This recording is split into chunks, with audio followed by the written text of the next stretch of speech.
নমস্কার বন্ধুরা, আজ আমি নতুন ধরনের একটা পরোটা রেসিপি বানাবো, দেখতে থাকুন। পরোটার সঙ্গে আমি সাদা আলুর তরকারি বানাবো, একদম নতুন ধরনের। তার জন্য এখানে নিয়ে নিয়েছি, পরোটার জন্য নিয়েছি ময়দা, গরুর দুধ। তরকারির জন্য নিয়েছি এখানে একটা তেজপাতা, কালো জিরে, কাঁচা লঙ্কা কুচি, লবণ, হিং, আর এখানে দুটো বড় সাইজের আলু টুকরো করে কেটে নিয়েছি। উনুন ধরিয়ে কড়া বসিয়ে দিয়েছি, কড়াই দেব জল।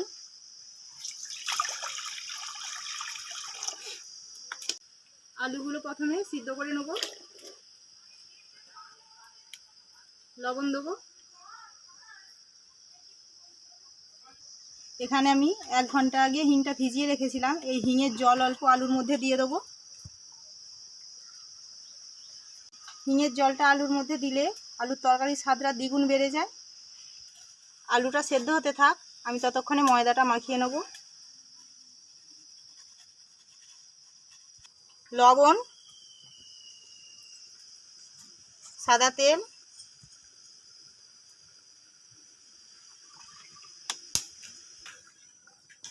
ভালো করে মেখে নেব।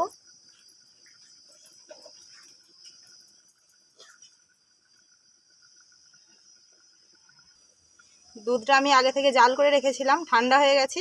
অল্প অল্প ময়দায় দিয়ে মেখে নেব।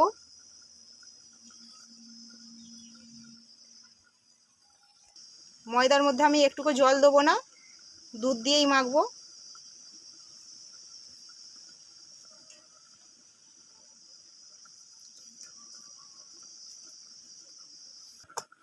দেখুন, আমি কিন্তু একটুকু জল দিইনি, নরম করে মেখে নিয়েছি।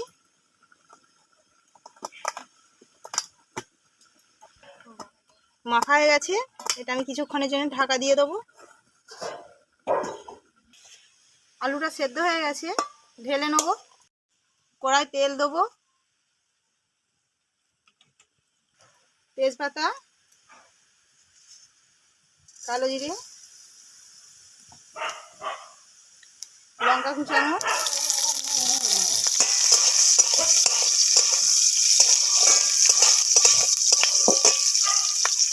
আলুগুলো দিয়ে দেবো।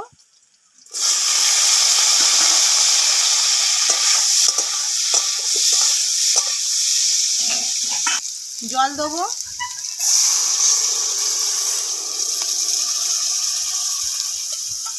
লবণ দেবো অল্প,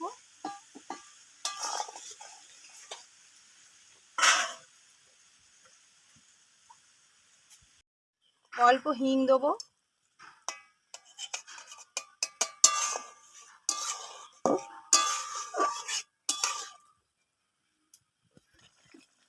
কিছু আলু আমি ভেঙে নিয়েছি। হয়ে গেছে, ঢেলে নেব।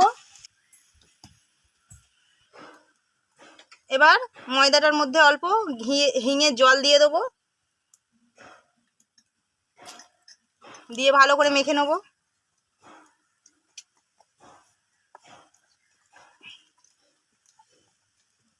আমি যেভাবে বানাচ্ছি এইভাবেই একইভাবে বানাবেন। ভালো করে মাখা হয়ে গেছে, এবার লেচি কেটে নেব।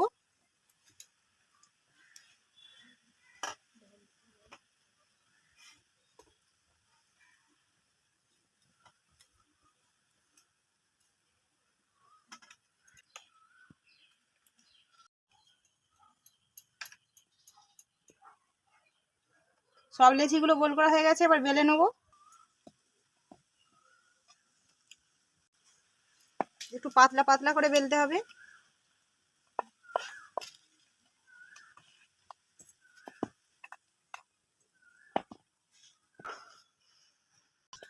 সব বেলে নিয়েছি, এবার ভেজে নেব। কড়াতে তেল দিয়ে দিয়েছি, তেলটা চারিপাশে ভাবে চাড়িয়ে নেব।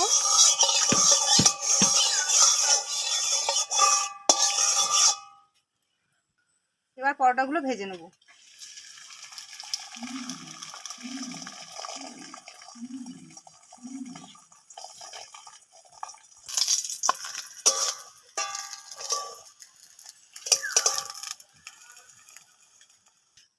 ভাজা হয়ে গেছে, তুলে নেব।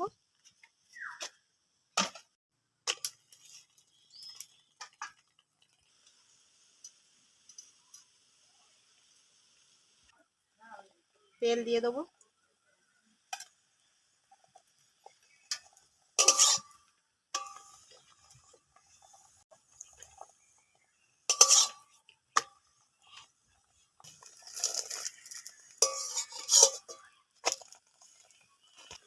পরোটাগুলো দেখুন খুব সুন্দরভাবে ফুলছে।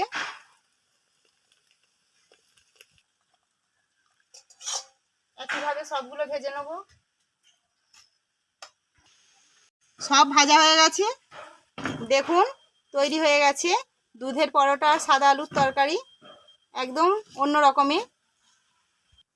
আমার রেসিপি কেমন লাগলো অবশ্যই কমেন্টে জানাবেন, আর চ্যানেলটিকে সাবস্ক্রাইব করবেন, ভিডিওটিকে লাইক করবেন, শেয়ার করবেন। ধন্যবাদ।